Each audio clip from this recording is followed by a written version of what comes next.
What is the material proper to the good person, and what is the goal they should strive to achieve?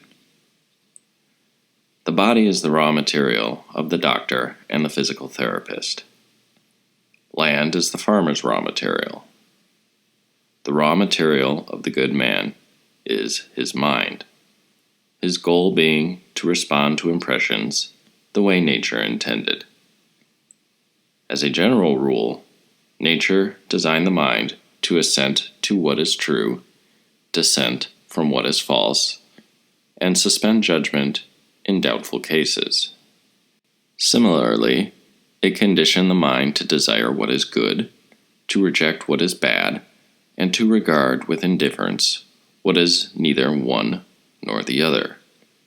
Just as it is not in the power of a banker or retailer to reject Caesar's money, they are forced to make a proportional exchange, whether they want to or not.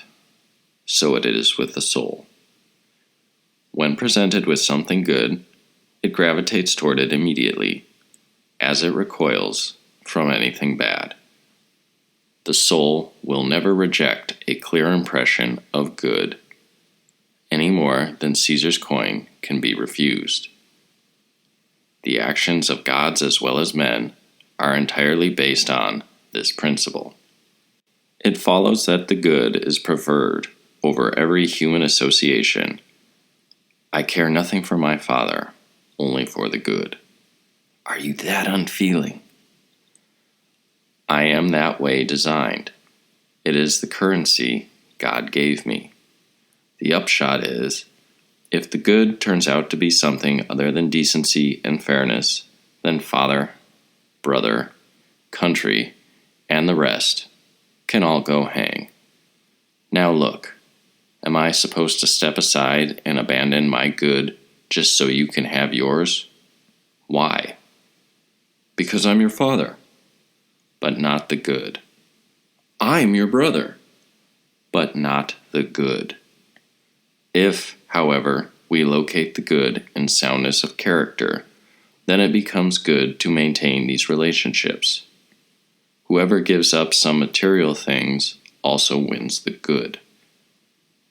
My father is laying to waste my inheritance, but not harming you. My brother will claim more than his fair share. He's welcome to as much as he likes. Will he take a greater share of honesty, loyalty, and brotherly love? No, even Zeus cannot deprive you of that fortune, because he chose not to be able to. He entrusted it to me and gave me a share equal to his own, free, clear, and unencumbered. If people have a different currency, just flash it, and whatever is for sale there will be yours in exchange. A corrupt governor has come to power in our province. What currency does he recognize? Silver? Show him silver, then, and you can cart off what you like. Here is an adulterer.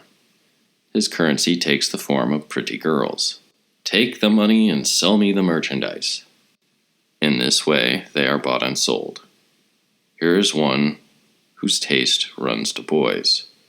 Procure him his currency, and you can take what you please.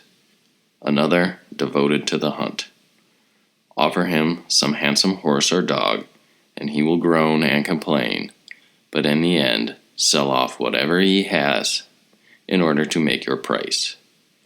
You see, another from within forces him to act like this, ever since he designated this his currency. Here is the primary means of training yourself. As soon as you leave in the morning, subject whatever you see or hear to close study. Then formulate answers as if they were posing questions. Today, what did you see? Some beautiful woman or handsome man? Test them by your rule. Does their beauty have any bearing on your character? If not, forget them. What else did you see? Someone in mourning for the death of a child? Apply your rule. Death, too, is indifferent, so dismiss it from your mind. A consul crossed your path. Apply your rule. What category of thing is a consulship? A good of the mind or one of matter? If it is the latter, then out with it. It failed our test. If it is nothing to you, reject it. Now, if we continue to practice this discipline every day from morning to night, we would see some results by God. As it is, though, we are overcome by every impression that we meet. Only in school, if even there, does our brain briefly come to life. Outside school, whenever we see a person in mourning, we think to ourselves, "She's crushed." If we happen to spy a consul, we think, "There goes one lucky man." The sight of a person in exile elicits, "How tragic," in response. A beggar prompts us to think, "Poor guy, he doesn't even have money enough for food." These are the insidious opinions we need to concentrate hard to expunge. What, after all, are sighing and crying except opinions? What is misfortune? An opinion. And sectarian strife, dissension, blame and accusation, ranting and raving. They are all mere opinion. The opinion that good and bad lie outside us. Let someone transfer these opinions to the workings of the will, and I personally guarantee his peace of mind, no matter what his outward circumstances are like. The soul is like a bowl of water, with the soul's impressions like the rays of light that strike the water. Now, if the water is disturbed, the light appears to be disturbed together with it, though of course it is not. So when someone loses consciousness, it is not the person's knowledge and virtues that are impaired. It is that bowl of water that contains them. Once that bowl of water returns to normal, knowledge and the virtues are restored to normal also.